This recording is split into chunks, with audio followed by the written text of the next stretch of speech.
Baiklah anakku sekalian, bismillahirrahmanirrahim. Assalamualaikum warahmatullahi wabarakatuh.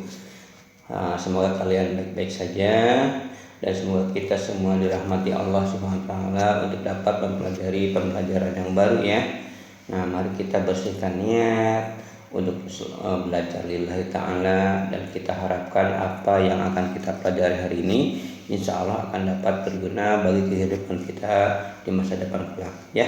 Baik ya anakku sekalian, pada saat ini kita akan belajar yang namanya barisan dan deret aritmetika ya.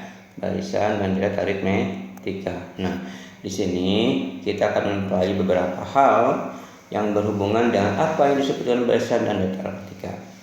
Nah, ini nih yang Bapak sajikan ini adalah materi pembelajaran dasar ya.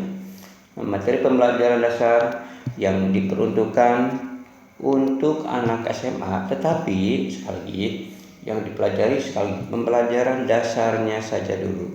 Jadi belum begitu kompleks, belum begitu agak rumit ya, tapi dasarnya. Nah,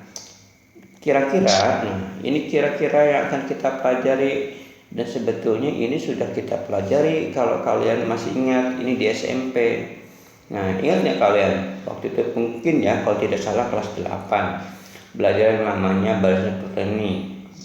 Ada sekelompok bilangan yang diurutkan tetapi dengan aturan-aturan tertentu. Nah, seperti ini.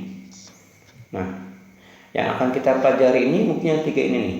Nah, jadi yang ABC, 3 ABC, inilah yang disebut dengan barisan aritmetika. Maaf ya, barisan aritmetika. Nah, sementara yang lainnya, dari C sampai E itu juga barisan, tapi bukan barisan aritmetika. Ya, nah ini kita mudah-mudahan kalian masih ingat. Ini ada 1, 2, 3, 4, 5, terus 2, 4, 6, 8, 10, 14, 11, 8, 5, 2. Nah, dari A sampai C ini punya kesamaan. Ya, nanti kita bahas. Nah, kemudian penggunaannya, ini penggunaannya kira-kira seperti ini. Nah, kita lihat soal sepertinya. Anak-anak perhatikan masalah berikut. Nah, misal suatu koloni bakteri akan membelah menjadi 2. Nah, kita tahu salah satu sifat bakteri itu dapat membelah diri. Nah, kemudian katanya koloni bakteri ini membelah 2 menjadi setiap 5 menit. Nah, jika pada permulaan terdapat 90 bakteri, maka berapakah jumlah bakteri setelah setengah jam? Nah, ini adalah contoh juga dari sebuah barisan.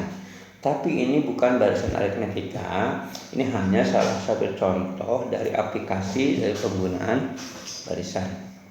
Baik ya, kita lanjutkan ya.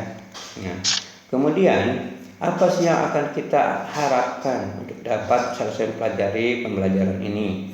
Nah, diantaranya hal-hal yang mesti kalian kuasai setelah pembelajaran barisan dan deret dasar ini, diantara seperti ini.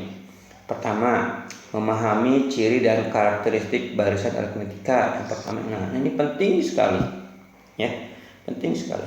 Yang kedua, mengemukakan pengertian barisan dan aritmetika yang benar menurut pemahaman sendiri. Nah, lalu mengapa menurut pemahaman sendiri?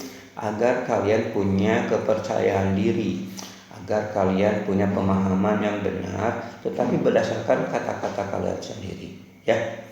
Nah, kemudian memahami konsep dasar tentang barisan aritmetika, menentukan nilai anggota ke N. Nah, anggota ke N ini dalam matematik disebutnya suku ke N ya. Jadi kalau dibilang suku berarti anggota ke, seperti itu, dari suatu barisan aritmetika. Dapat menentukan rumus suku ke N dari suatu barisan aritmetika. Nah, kemudian keenam, menyelesaikan soal-soal sederhana barisan aritmetika tanpa menggunakan rumus berdasarkan pemahaman semata. Pemahaman dari mana? Ya dari sini, konsep dasar aritmetika ini. Nah, kalau kita kuasai konsep dasarnya, kita dapat menjawab tanpa harus menggunakan rumus ya. Nah, nantinya untuk pertemuan kedua dan ketiga kita akan mencoba yaitu menyelesaikan soal-soal barisan aritmetika lebih kompleks. Ini di pertemuan-pertemuan yang agak intermediate selanjutnya. Dan yang terakhir, Bapak harapkan kalian dapat membuat sebuah video atau audio, di mana dalam video dan audio itu kalian menjelaskan kepada semua orang apa yang kalian ketahui tentang barisan aritmetika, ya. Nah, itu untuk kemudian awal. Untuk selanjutnya,